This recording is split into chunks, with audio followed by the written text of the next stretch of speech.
Welcome to exam सहपाठी। आज के इस ज्योग्राफी के प्रैक्टिस सीरीज 2 में हम अभी तक जो है पहले टॉपिक का अध्ययन कर रहे हैं जो कि सौर मंडल में पृथ्वी है। इसके जो है लगभग 25 क्वेश्चन हम पहले वीडियो में देख चुके हैं। इसके आगे के जो है हम इस वीडियो में देख के इसको कंप्लीट कर लेंगे। ठीक है, तो आइए इसको स्टार्ट करते हैं। सौर मंडल का सबसे बड़ा और भारी ग्रह कौन सा है? तो ये जो है सबसे सिंपलेस्ट क्वेश्चन है। आपको पता होना चाहिए कि सबसे बड़ा और भारी ग्रह आपका कौन सा है। वो है आपका बृहस्पति। ओके, तो बृहस्पति जो है ये सौरमंडल का सबसे बड़ा और भारी ग्रह है। इसके अलावा आप याद रखना कि बृहस्पति अपने अक्ष पर सबसे तेज गति से घूर्णन करने वाला ग्रह भी है। तो अपने अक्ष पर सबसे तेज गति पर घूर्णन करता है, इसी वजह से जो है यहाँ पर सबसे छोटे दिन और रात होते हैं। लगभग 9 घंटे 55 मिनट में क्या करता है, ये पूरा जो है अपना घूर्णन कर लेता है। ठीक है ना, तो सबसे छोटे दिन और रात यहाँ पे होते हैं, ये भी याद रखना। और अपने अक्ष पर सर्वाधिक तेज गति से घूर्णन करने वाला ग्रह कौन है? वो है आपका बृहस्पति। अपने अक्ष पर की बात हो रही है। ओके, अगला देखते हैं क्वेश्चन नंबर 2। पांचवा सबसे बड़ा ग्रह कौन सा है? तो पांचवा सबसे बड़ा ग्रह अगर आपसे पूछा जाए तो वो आपका शनि है, मंगल है, पृथ्वी या फिर शुक्र है। तो पांचवा सबसे बड़ा ग्रह आप याद रखना ये है आपका पृथ्वी। ठीक है ना, आकार में ये जो है 5वां नंबर पे है। ठीक, आकार में क्या है, 5वें नंबर पे है। और सूर्य से दूरी अगर पूछी जाए कि सूर्य से दूरी के क्रम में किस नंबर पे है, तो ये आपके सूर्य से दूरी के क्रम में तीसरे नंबर पे है। ओके, तो याद रखना आप लोग। ठीक है, तो ये आपको सूर्य से दूरी के क्रम में कल वाले वीडियो में शायद आपको बताया गया था। ठीक है ना, तो पृथ्वी जो है सौर मंडल का 5वां सबसे बड़ा ग्रह है।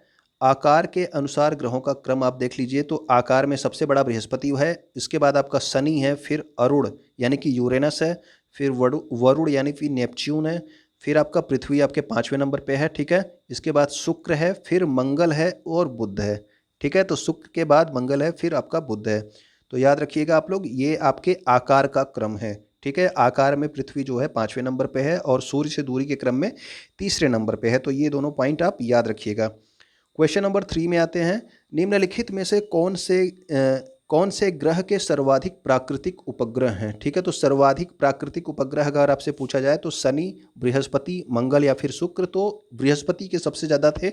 ठीक है, हमने हमेशा से पढ़ा है, लेकिन वर्तमान में अगर आपसे पूछा जा रहा है तो वर्तमान में किसके सबसे ज़्यादा हो गए हैं? तो ये हो गए हैं शनि के। ठीक है, तो कोई भी जो है इस तरह का वो कमेंट करने के पहले आप लोग क्या करना कि आप लोग नासा की वेबसाइट आप लोग चेक कर लीजिएगा। ठीक है, तो नासा की वेबसाइट पे जो है क्या दिया है, तो नासा की वेबसाइट पे सबसे ज़्यादा प्राकृतिक उपग्रह शनि का दिया है। ठीक है ना, तो ये आप लोग इसको फॉलो करेंगे आप शनि को। तो वर्तमान में शनि के कितने उपग्रह हैं? तो प्राकृतिक उपग्रह तो ये आपके 82 जो है प्राकृतिक उपग्रह हैं। ठीक है, इसको मैंने ये वाला पॉइंट मैंने नासा की वेबसाइट से मैंने देखा है। तो उसके बाद देखिए बृहस्पति के कुल ज्ञात ग्रह कितने हैं वर्तमान में? तो 79 है। ठीक है, तो 82 है, तो आप सब जानते हैं कि तब शनि का सब ज़्यादा होगा। ठीक, अगला देखते हैं। क्वेश्चन नंबर 4 में आते हैं। सूर्य के चारों ओर किसी उपग्रह का मार्ग क्या कहलाता है? तो याद रखना यहाँ पे क्या पूछा है कि सूर्य के चारों ओर अगर कोई ग्रह कर रहा है तो उसको क्या बोलते हैं? परिक्रमण काल कहते हैं। ठीक है ना, लेकिन यहाँ पे ये नहीं पूछ रहा है, यहाँ पे पूछ रहा है कि उपग्रह का मार्ग, यानी कि जिस मार्ग पे कोई उपग्रह जो है सूर्य की परिक्रमा कर रहा है, यानी कि इस मार्ग को क्या कहा जाता है? तो इसको कहा जाएगा क्या? कक्षा। ठीक है ना, तो ये इसकी एक कक्षा है, यानी कि इस उपग्रह की एक कक्षा है, जिसकी इस ग्रह की एक कक्षा है जिसमें जो है क्या कर रहा है, ये आपका जो है क्या कर रहा है? चक्कर लगा रहा है। ठीक है ना, तो याद रखिएगा कि ग्रहों द्वारा जिस पथ पर सूर्य के चारों ओर चक्कर लगाया जाता है उसे क्या कहा जाता है? तो उसको बोलते हैं कक्षा। ठीक है, और प्रत्येक ग्रह की कक्षा का एक निश्चित पथ होता है। ठीक है, और जो भी ग्रह की कक्षाएं होती हैं उनका एक निश्चित पथ होता है, मतलब एक निश्चित मार्ग पे ही वो क्या करती हैं? घूमती रहती हैं। ओके, अगला क्वेश्चन देखते हैं। Question number 5। निम्नलिखित में से किसका परिक्रमण काल सुमेलित नहीं है? तो परिक्रमण काल की बात की जा रही है, यानी कि सूर्य की चक्कर लगाने की बात। तो पृथ्वी का 365.25 दिन, आप जानते हैं कि 365 दिन और 6 घंटे करके कुछ होता है। ठीक है ना, तो इसीलिए यहाँ पे 365 आप याद रखना। तो 365 पृथ्वी का, ये तो सही है। मंगल का क्या है? 687 दिन, जी हाँ ये भी सही है। बृहस्पति का कितना होता है? तो बृहस्पति का 11.86 वर्ष। और शनि का कितना होता है? तो शनि का जो है आपका है कितना? 29.46। इसके अलावा बुध का आपने देखा था कितना था परिक्रमण काल? तो उसका 88 दिन था। और इसका कितना था? शुक्र का, तो आपने शुक्र का देखा था 225 दिन। ठीक है ना, तो ये भी आप याद रखना। इसके अलावा यूरेनस का जो है परिक्रमण काल कितना है, यानी कि सूर्य की परिक्रमा लगाने में कितना समय लगाता है, तो 84 वर्ष। और नेपच्यून को आपको बताया गया था कल वाले वीडियो में, 165 वर्ष उसको लगता है सूर्य की परिक्रमा पूरी करने में। ओके ना। अगला देखते हैं हम लोग, क्वेश्चन नंबर 6 में आते हैं हम लोग। अगला क्वेश्चन है कि शनि ग्रह के सबसे बड़े उपग्रह या चंद्रमा का नाम क्या है। तो उपग्रह को ही अधिकतर आप लोग चंद्रमा से डिनोट कर देते हैं, ठीक है ना। तो शनि ग्रह के सबसे बड़े उपग्रह का नाम आपसे पूछा गया है, क्या है? गैनीमीड, टाइटन, डीमोस या फिर फोबोस। तो गैनीमीड तो आप जानते हैं किसका है, बृहस्पति का है। और डीमोस फोबोस किसका है, मंगल का है, ठीक है ना। तो शनि ग्रह का जो सबसे बड़ा उपग्रह है इसका नाम है टाइटन। तो याद रखना कि शनि ग्रह का सबसे बड़ा उपग्रह कौन सा है, तो वो है टाइटन। और टाइटन जो है ये सौर मंडल का दूसरा भी सबसे बड़ा उपग्रह है, ये भी याद रखना, ठीक है ना। तो जो टाइटन है ये तो शनि ग्रह का तो सबसे बड़ा उपग्रह है, लेकिन सौर मंडल का अगर पूछा गया है सौर मंडल का दूसरा सबसे बड़ा उपग्रह कौन है, तो वो भी जो है टाइटन ही है। ओके। इसके अलावा अगर आपसे पूछा जाए कि सौर मंडल का सबसे बड़ा उपग्रह कौन है, तो सौर मंडल का सबसे बड़ा उपग्रह गैनीमीड है, जो कि जो है बृहस्पति का उपग्रह है, ठीक है। तो बृहस्पति का उपग्रह गैनीमीड है, ये जो है आपके बृहस्पति का उपग्रह है, ये आपके नंबर 1 पे है सौर मंडल में। और अगर सौर मंडल में दूसरे नंबर पे पूछा जाए तो दूसरे नंबर पे आपका टाइटन है। ओके। तो दूसरे नंबर पे आपका शनि ग्रह का उपग्रह है टाइटन, और ये टाइटन जो है ये शनि ग्रह का सबसे बड़ा उपग्रह है। ओके, ये वाला अंतर आप समझ गए होंगे। क्वेश्चन नंबर 7 में आते हैं। सूर्य की परिक्रमा करने में कौन सा ग्रह सर्वाधिक समय लेता है। तो सूर्य की परिक्रमा करने में कौन सा ग्रह सर्वाधिक समय लेगा, ये क्वेश्चन मैं शायद कल ही से 2-3 बार मैं इसको बता चुका हूँ, तो याद है आपको। वरुण ग्रह है, 165 वर्ष इसका जो है परिक्रमण काल है इसका। तो सूर्य की परिक्रमा करने में सबसे ज़्यादा समय कौन ले रहा है, तो वो आपका वरुण है, 165 वर्ष का समय ले रहा है, ठीक है ना। वरुण जो है ये सौर मंडल का सबसे ठंडा ग्रह है। ये भी आपसे पूछा जा सकता है कि सौर मंडल का सबसे ठंडा ग्रह कौन है, तो वो वरुण है।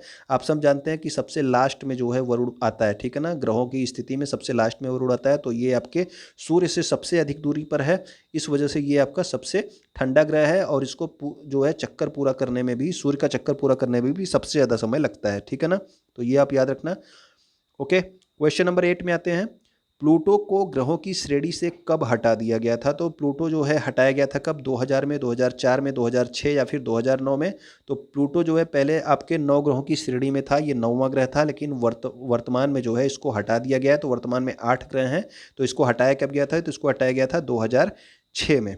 ओके, तो 2006 में इंटरनेशनल एस्ट्रोनॉमिकल यूनियन द्वारा प्लूटो को ग्रहों की श्रेणी से हटा दिया गया था। तो वर्तमान में ग्रहों की संख्या अगर आपसे पूछी जाए तो वर्तमान में 9 ग्रह नहीं है, तो वर्तमान में जो है इनके हिसाब से कितने हैं, 8 ग्रह हैं, ठीक है ना।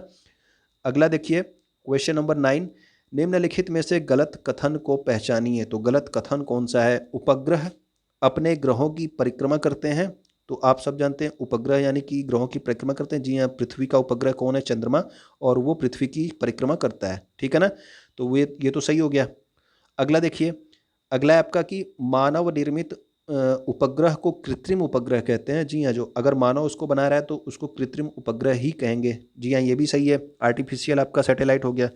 चंद्रमा एक कृत्रिम उपग्रह है, ये देखते हैं अभी। चंद्रमा पृथ्वी का एकमात्र उपग्रह। जी हाँ, चंद्रमा पृथ्वी का तो एकमात्र उपग्रह है।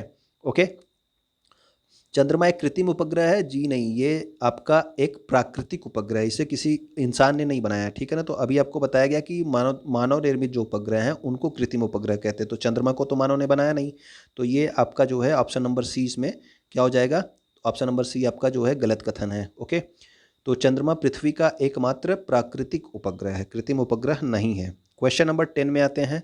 क्षुद्र ग्रह किन ग्रहों की कक्षाओं के मध्य में पाए जाते हैं। तो क्षुद्र ग्रह जो है होते हैं, ठीक है, एस्टेरॉइड्स बोलते हैं इनको।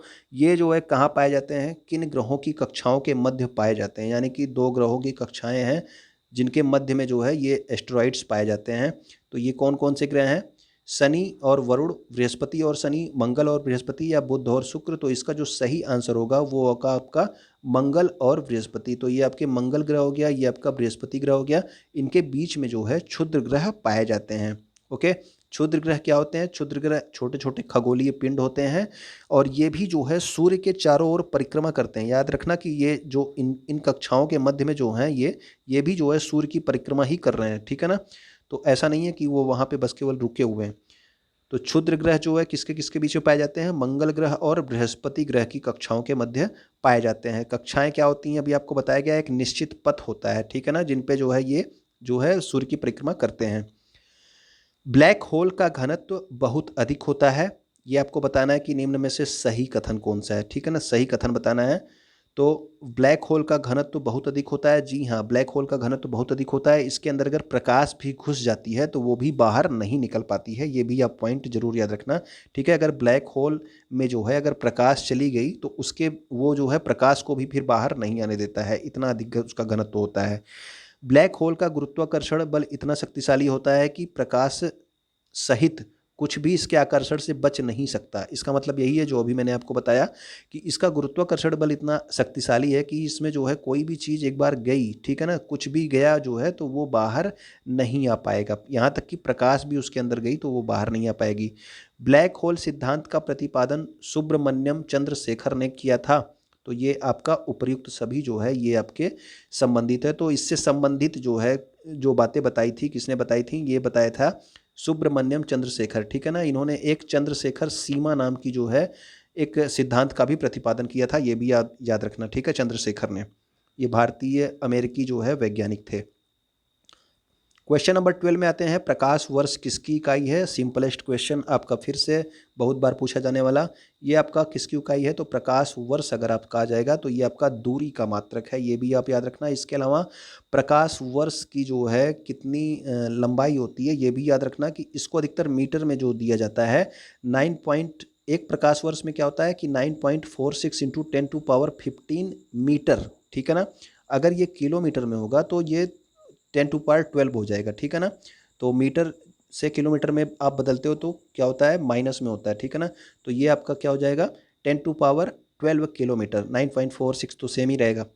और प्रकाश वर्ष होता है क्या है, प्रकाश के द्वारा जो है अंतरिक्ष में एक वर्ष में तय की गई दूरी जो है ये क्या कहलाती है, प्रकाश वर्ष। यानी कि प्रकाश एक वर्ष में अंतरिक्ष में जितनी दूरी तय कर लेता है उसी को क्या बोलते हैं, प्रकाश वर्ष कहते हैं। और एक प्रकाश वर्ष कितने मीटर के बराबर होता है, तो 9.46 into 10⁻15 metre. Okay, question number 13 में आते हैं, पृथ्वी के सबसे निकट का खगोलीय पिंड कौन सा है। तो पृथ्वी के सबसे निकट खगोलीय पिंड कौन से है। अब यहाँ पे भी आप जो है अभी शायद आपको पिछले वीडियो में बताया गया था सबसे निकट का तारा कौन था, तो सबसे निकट का तारा था आपका सूर्य, और सबसे निकट का जो ग्रह था वो आपका कौन था, शुक्र था। और सबसे निकट आपका खगोलीय पिंड कौन सा हो जाएगा, तो ये आपका कौन सा है, ये आपके चंद्रमा है, ठीक है ना। तो इसका जो सही आंसर हो गया ये आपका चंद्रमा है। तो पृथ्वी के सबसे निकट का खगोलीय पिंड चंद्रमा है, और सबसे निकट का ग्रह क्या है, तो ग्रह आपका शुक्र है। और सबसे निकट का तारा क्या है, तो तारा आपका सूर्य है, ठीक है ना। तो ये तीनों आप अंतर याद रख लीजिएगा जब आप क्वेश्चन पढ़ेंगे, इस तरह का क्वेश्चन जब पूछा जाएगा तो, ठीक है। हो सकता है ऑप्शन में ये तीनों दे दें और आपको खगोलीय पिंड की जगह, खगोलीय पिंड अगर आपको दिया जाएगा तो आप सूर्य या फिर जो है शुक्र न मार दें। ओके, चंद्रमा के तल पर उतरने वाला दूसरा व्यक्ति कौन था। ये मैंने देखा कि अभी हाल ही के एक दिल्ली में एक एग्जाम हुआ था, ठीक है ना, तो वहाँ पे ये पूछ लिया गया कि दूसरा व्यक्ति कौन था। तो याद रखना आप लोग, पहला व्यक्ति तो आप सबको पता है, हमेशा से आप पढ़ते आए हो, कौन है, नील आर्मस्ट्रांग, ठीक है ना। तो ये पहले व्यक्ति थे, लेकिन अगर आपसे दूसरा व्यक्ति पूछा जाएगा, क्वेश्चन आप ध्यान से पढ़िएगा, दूसरा व्यक्ति पूछा जाएगा तो दूसरा व्यक्ति कौन था, तो वो थे एडविन एल्ड्रिन, ठीक है। तो इसका जो सही आंसर है वो एडविन एल्ड्रिन है। वर्तमान में माइकल कॉलिंस भी इंपॉर्टेंट हैं, क्यों इंपॉर्टेंट हैं, क्योंकि ये भी गए थे जो है इनके साथ में, ठीक है ना। तो 3 लोग गए थे जिनमें आपका नील आर्मस्ट्रांग थे, एडविन एल्ड्रिन और माइकल कॉलिंस भी थे, ठीक है। लेकिन माइकल कॉलिंस का अभी हाल ही में जो है क्या हुआ, निधन हो गया, ठीक। तो सबसे पहले जो है नील आर्मस्ट्रांग उतरे थे, दूसरे नंबर पे आपके एडविन एल्ड्रिन उतरे थे। और ये मिशन कौन सा था, तो अपोलो 2 मिशन था, ठीक है, याद रखिएगा, अमेरिका का अपोलो 2 मिशन था। इसके द्वारा मानव ने चंद्रमा पर पहला कदम कब रखा, तो ये 20 जुलाई 1969 को चंद्रमा पर कदम रखा। इसके अलावा अगर आपसे पूछ लिया जाए कि अंतरिक्ष में सबसे पहले कौन गया था, तो अंतरिक्ष में सबसे पहले गए थे यूरी गागरिन, ठीक है। तो यूरी गागरिन गए थे, आपको पता है वो आपके कहाँ के थे, सोवियत संघ के थे, ठीक है ना।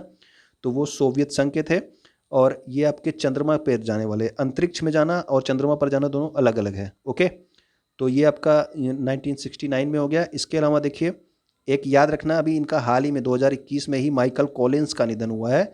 ये भी वहाँ पे गए थे, लेकिन ये क्या कर रहे थे, ये चालक दल में थे, यानी कि उस रॉकेट को ये चलाने वाले दल में थे, ठीक है ना, ये चंद्रमा पर नहीं उतरे थे, ठीक। तो इनका हाल ही में निधन हो गया, तो ये भी याद रखना कि जो है अपोलो 2 मिशन में जो गए थे उनमें किसका निधन हो गया। अगर आपसे पूछ लिया जाए हाल ही में, तो आपका माइकल कॉलिंस का निधन हुआ है 28 अप्रैल 2021 को।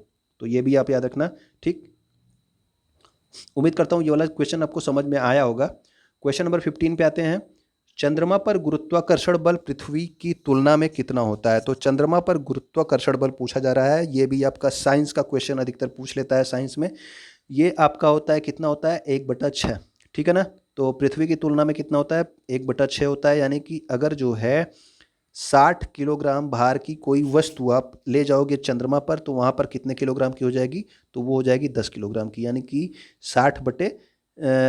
60/6 हो जाएगा। ठीक है ना। तो 10 किलोग्राम की हो जाएगी। कोई भी जो है उसका भार जो है घट के 10 किलोग्राम रह जाएगा चंद्रमा पर। ठीक है ना।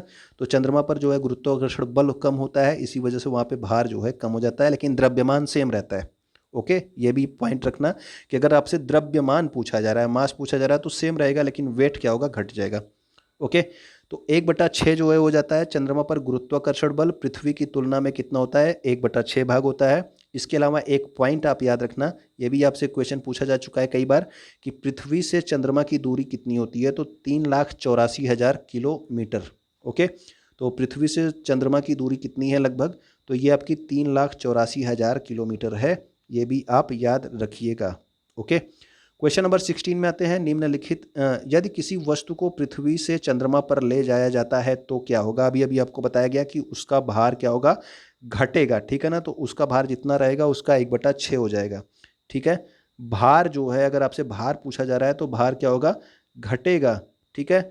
अगर आपसे पूछा जा रहा है कि द्रव्यमान, तो द्रव्यमान जो है ये क्या रहेगा, तो द्रव्यमान घटे उठेगा नहीं, द्रव्यमान क्या होगा, समान रहेगा। यानी कि द्रव्यमान में कोई भी परिवर्तन नहीं होगा, द्रव्यमान एकदम बराबर रहेगा। भार जो है वो आपका घट जाएगा। अगला क्वेश्चन देखते हैं। क्वेश्चन क्या है, अगला एक पॉइंट है, आपको ये पॉइंट आप याद रखना कि चंद्रमा पर जो काले धब्बे वाले क्षेत्र होते हैं उनको क्या कहा जाता है। तो ये क्वेश्चन आपसे पूछा जा चुका है।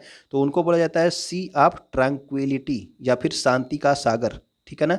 तो चंद्रमा पर जो काले धब्बे का क्षेत्र होता है, आपने देखा होगा इस तरह से जो है काले धब्बे के क्षेत्र होते हैं, तो वो आपके क्या बोला जाता है, सी ऑफ ट्रैंक्विलिटी, या फिर शांति का सागर उनको कहा जाता है। क्वेश्चन नंबर 17 में आते हैं। निम्नलिखित में से कौन सही सुमेलित नहीं है। तो कौन सही सुमेलित नहीं है आपसे पूछा जा रहा है। तो आपको ये बताना है कि जो अमावस्या से पूर्णिमा तक जो चंद्रमा बढ़ता है, यानी कि अमावस्या को तो बिल्कुल नहीं रहता है, फिर धीरे धीरे चंद्रमा ऐसे दिखाई देना शुरू होता है, थोड़ा ज़्यादा होता है, थोड़ा ज़्यादा होता है। ठीक है ना। तो वो पूर्णिमा तक जो है बढ़ बढ़ के पूरा हो जाता है, तो उसको क्या बोलते हैं, शुक्ल पक्ष बोलते हैं। क्या ये सही है। या फिर पूर्णिमा से अमावस्या तक जब आप जाओगे तो धीरे धीरे घटता घटता घटता एकदम कम हो जाता है। ठीक है। तो उसको क्या बोलते हैं, कृष्ण पक्ष बोलते हैं। 20 दिनों की अवधि को पखवाड़ा बोला जाता है। या फिर चंद्रमा का परिक्रमण काल कितना होता है, 27 दिन 7 घंटे 43 मिनट। तो इसमें जो कौन सा सही सुमेलित नहीं है, तो ये आपका सही सुमेलित नहीं है कौन सा, 20 दिनों की अवधि पखवाड़ा। ठीक है ना। तो ये आपका गलत है। जो पखवाड़ा होता है वो कितने दिन की अवधि होती है, तो वो होता है आपका 15 दिन की अवधि होती है। ठीक है। तो याद रखिएगा कि पखवाड़ा 15 दिन की अवधि होती है। इसके अलावा ये पॉइंट आप जरूर याद रखना कि जब अमावस्या से पूर्णिमा तक चंद्रमा बढ़ता है तो उसको शुक्ल पक्ष बोला जाता है, और पूर्णिमा से अमावस्या तक जो चंद्रमा घटता है उसको क्या बोलते हैं, उसको कृष्ण पक्ष बोलते हैं। ठीक है ना। और जो चंद्रमा का परिक्रमण काल, यानी कि चंद्रमा जो है वो पृथ्वी की परिक्रमा कितने दिनों में पूरी करती है, ये क्वेश्चन पूछा जाए तो आप क्या बताओगे, 27 दिन 7 घंटे और 43 मिनट। ठीक है। तो चंद्रमा का परिक्रमण काल है, यानी कि चंद्रमा पृथ्वी की परिक्रमा करती है, याद रखना। ठीक है। चंद्रमा पृथ्वी की परिक्रमा कितने दिनों में करती है, 27 दिन 7 घंटे और 43 मिनट में। क्वेश्चन नंबर 18 में आते हैं। चंद्र ग्रहण की स्थिति में क्या होता है। तो आपको बताना है कि चंद्र ग्रहण जब लगता है तब क्या होता है। तो चंद्र ग्रहण में चंद्रमा जो है पृथ्वी और सूर्य के बीच में आता है, या फिर पृथ्वी जो है वो सूर्य और चंद्रमा के बीच में आ जाती है, या फिर सूर्य पृथ्वी और चंद्रमा के बीच में आ जाता है। तो चंद्र ग्रहण का क्या मतलब है, चंद्र ग्रहण का ये मतलब हो गया आपका कि आपका जो ये पृथ्वी जो है ये सूर्य और चंद्रमा के बीच में आ जाए। ठीक है। तो पृथ्वी अगर सूर्य और चंद्रमा के बीच में, ये आपका पृथ्वी हो गया। ठीक है। ये आपका सूर्य हो गया। ठीक। और ये आपका क्या हो गया, चंद्रमा हो गया। ठीक है। अगर आपका पृथ्वी जो है ये सूर्य और चंद्रमा के बीच में आ जाएगी तो इसका क्या होगा, प्रकाश जो है इस पर नहीं पड़ेगा, तो क्या होगा कि ये चंद्र ग्रहण लग जाता है। ठीक है ना। जब पृथ्वी जो है सूर्य और चंद्रमा के बीच में आ जाती है तो जो सूर्य का प्रकाश है वो जो है चंद्रमा पर नहीं पड़ता है, इसी कारण से चंद्र ग्रहण लगता है और इस स्थिति को वियुति कहते हैं। याद रखना, ये वियुति भी पूछा जाता है कि युति क्या होता है, वियुति क्या होता है। तो जब चंद्र ग्रहण की स्थिति होती है तब जो है ये इस स्थिति को वियुति कहा जाता है, ठीक है ना। और सूर्य ग्रहण की स्थिति को युति कहा जाता है, तो ये भी आप याद रखना, ठीक।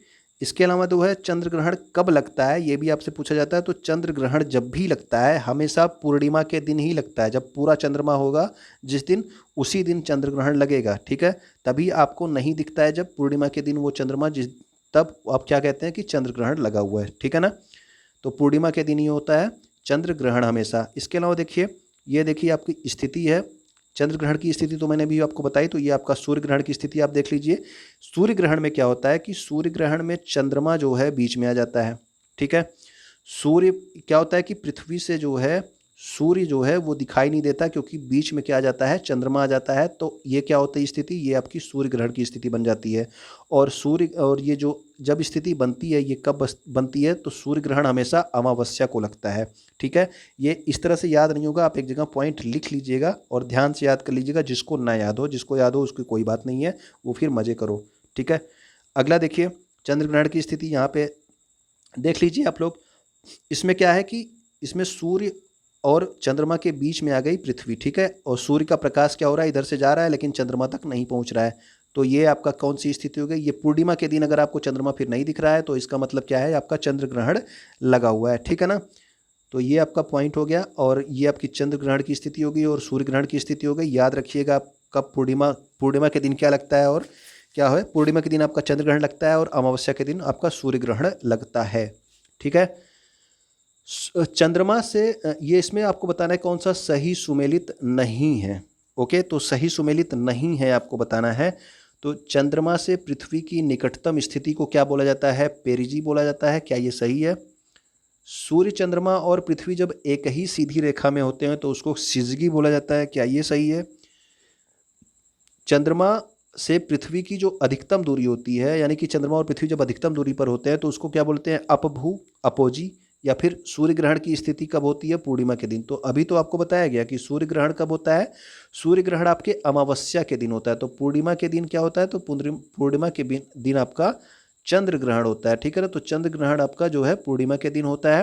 तो याद रखिए, ये वाला आपका सुमेलित नहीं है। इसके अलावा जो आपको इसमें मैंने बताने की ये कोशिश की है कि आपको ये सारी चीज़ें याद रहें कि जब चंद्रमा और पृथ्वी एकदम निकट होते हैं, ठीक है ना, ज़्यादा निकट होते हैं, तो उस स्थिति को क्या बोला जाता है, ये क्वेश्चन आपसे पूछा जाता है। तो आप याद रखना, पेरिजी या फिर उपभू बोला जाता है। तो उपभू का मतलब है कि चंद्रमा और पृथ्वी निकट में है, ओके। और चंद्रमा से पृथ्वी की जब अधिकतम दूरी होती है, यानी कि चंद्रमा और पृथ्वी ज़्यादा दूर होते हैं, सबसे ज़्यादा दूरी पर होते हैं, तो उसको अपभू बोला जाता है या फिर अपोजी कहते हैं, ठीक है। और चंद्रमा, सूर्य और पृथ्वी एक सीधी रेखा में होते हैं तो उसको सिजिगी कहते हैं, ठीक। और सिजगी जो है यही दो प्रकार की होती है, एक होती है क्या, एक होती है आपकी वियुति होती है और एक होती है आपकी युति, ठीक है। वियुति स्थिति क्या होती है, ये चंद्र ग्रहण की स्थिति होती है, और युति स्थिति क्या होती है, ये सूर्य ग्रहण की स्थिति होती है, ठीक है। वियुति स्थिति जो है जब चंद्र ग्रहण की स्थिति होगी तो चंद्र ग्रहण आप सब जानते हो कि पूर्णिमा को लगता है, और युति स्थिति आपकी किसकी होती है, सूर्य ग्रहण की स्थिति होती है, और सूर्य ग्रहण हमेशा लगता है अमावस्या को, ओके। तो ये वाला पॉइंट आप याद रखिएगा। अगर आपको नहीं समझ में आ रहा है तो आप एक बार थियरी वाला वीडियो जरूर देख लीजिएगा, ठीक है। अगला देखिए, चंद्रमास की अवधि क्या होती है। तो चंद्रमास की अवधि अलग है, ठीक है। अभी आपको परिक्रमण काल बताया गया था, तो परिक्रमण काल यानी कि जो चंद्रमा जो है पृथ्वी की परिक्रमा करती है, कितने दिनों में करती है, तो वो करती है 27 दिन 60 घंटे और 43 मिनट। लेकिन चंद्रमास अगर आपसे पूछा जाए तो चंद्रमास का आंसर आपका अलग है। चंद्रमास क्या होता है, 29 दिन 12 घंटे और 44 मिनट, ठीक है।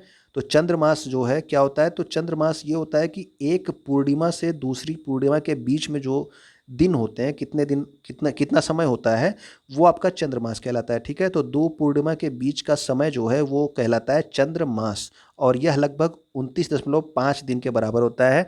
और ये अगर आप एकदम क्लियर देखोगे कितने घंटे कितने मिनट का है, तो ये आपका 29 दिन 12 घंटे और 44 मिनट का होता है। ये आपका क्या है, चंद्रमास, ठीक है। चंद्रमास अगर ये पूछा जाए, अगर आपसे पूछा जाए कि पृथ्वी का चंद्रमा का परिक्रमण काल क्या है, तो परिक्रमण काल आपका 27 दिन 60 घंटे और 43 मिनट है। चंद्रमास कितना है? 29 दिन 12 घंटे 44 मिनट है। ठीक है, तो ये अंतर आप क्लियर कर लीजिएगा।